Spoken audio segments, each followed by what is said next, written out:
Greetings and salutations, everyone. Welcome back to the End of Planet Crossroads.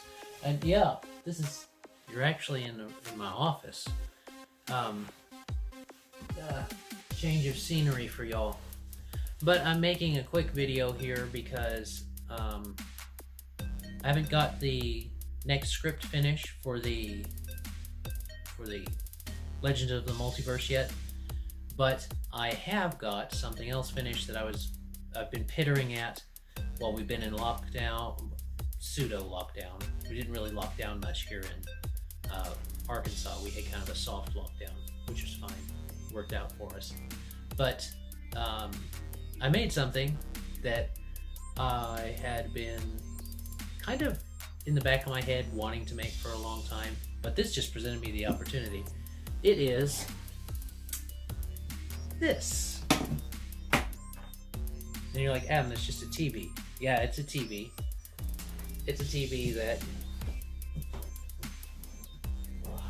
Take my glasses off. Okay. Okay. I know. Look, I look so amazing.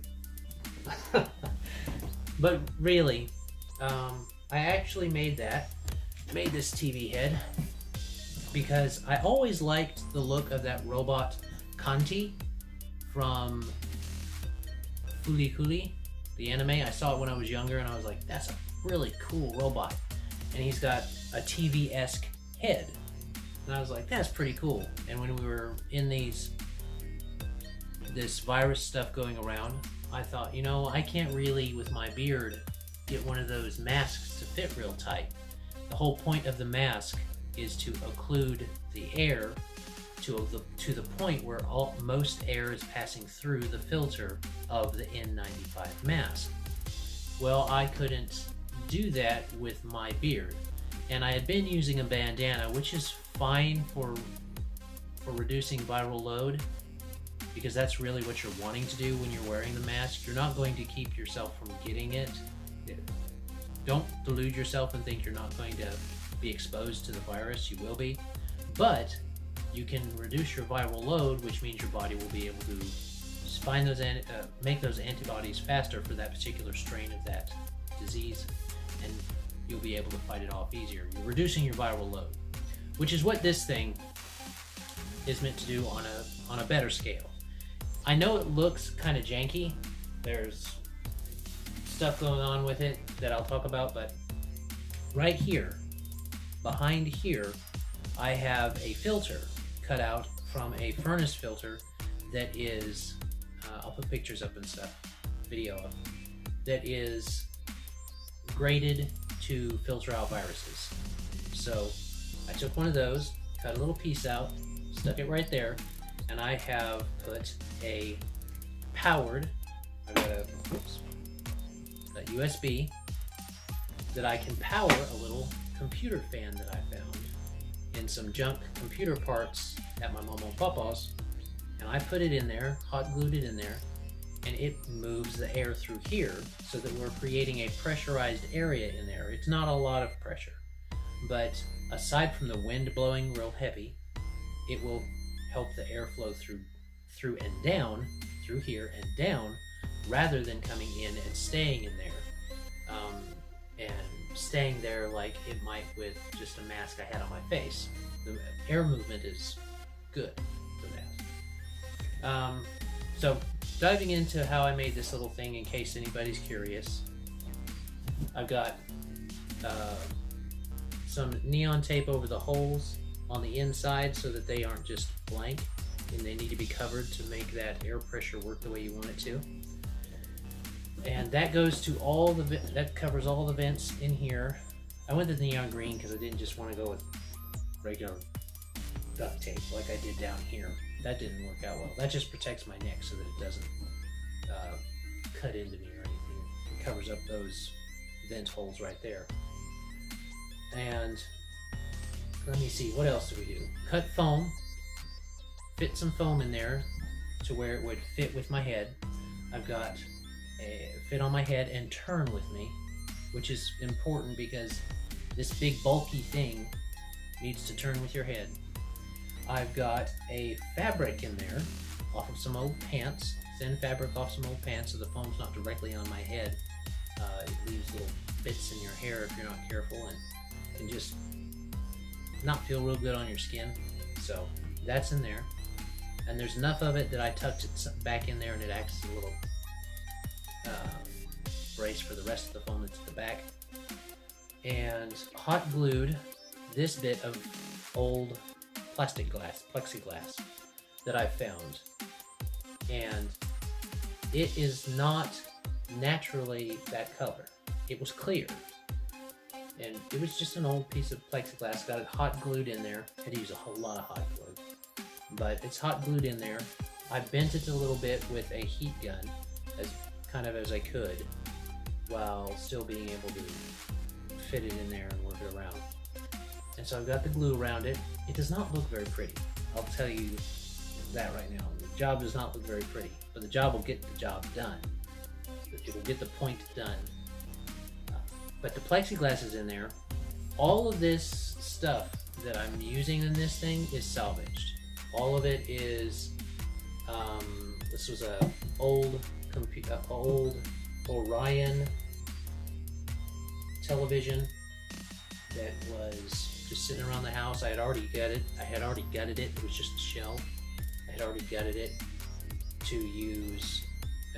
Kids were using it as a little cat bed, the shell. And then I was like, well, the cat's not staying in that. So I took it and I made this out of it. The fabric was salvaged off some old pants. Duct tape was just around the house. The hot glue gun I've had for a while. You know, all those different things.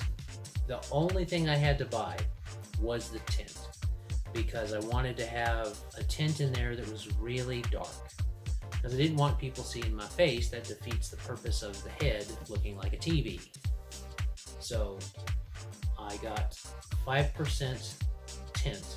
It's limo tint, I've been told. So 5% tint. And I don't even have it adhered to that plexiglass. I just have it taped in there so that it will be able to be removed so that I can work on this little piece of art off and on occasionally and not have to worry about having used that already. Because I already know that if I'm having to wear this on off and on basis, I'm going to want to fix up some more stuff in it. And you know, you never know what's going to happen. So in case I do, I've got it set where I'm not stuck with it. Oh, now that piece of glass is tinted and I can't heat it up and bend it no more. Because I would definitely, if I'm going to wear this a lot more, want to get that bend in it better. But that's for later. That's different. That's a different kettle of fish and project. Maybe I'll slowly upgrade it and keep you guys in tune. But another thing that was fun, I came up with a character idea while I was doing this. You know, you're in the middle of a pandemic and you're making a TV head, and as you do, and then you think of a tabletop character, as you do. So we may do some kind of conversion for Orion Fire Rabbit, and I'll go into by the name and stuff like that another time. If we ever do a character thing on him, it will be in it. In our character conversion kind of creature compendium. That's what it fall under the creature compendium of we're converting him into probably open legend first, and then another. So that's what I wanted to share with you guys. Not precisely a short video, longer than some of my others recently, but you know what? I thought it was fun. I've still got space on the outside. I can clean up, put a Fallout sticker on the side or something like that, or whatever sticker I want.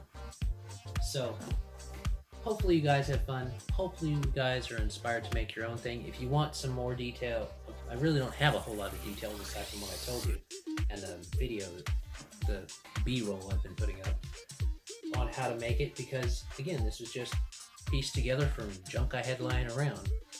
So, you know, if what good's the apocalypse if you can't have fun in it, right?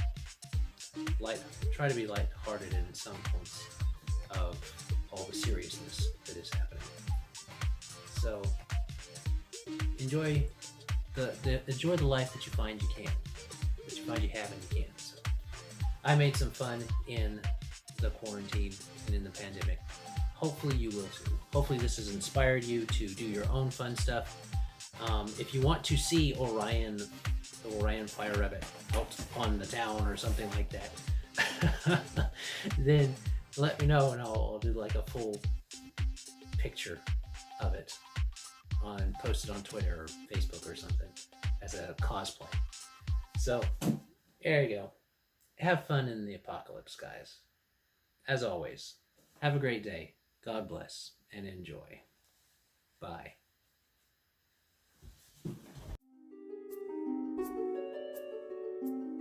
This content was made possible by travelers and viewers like you. Thank you.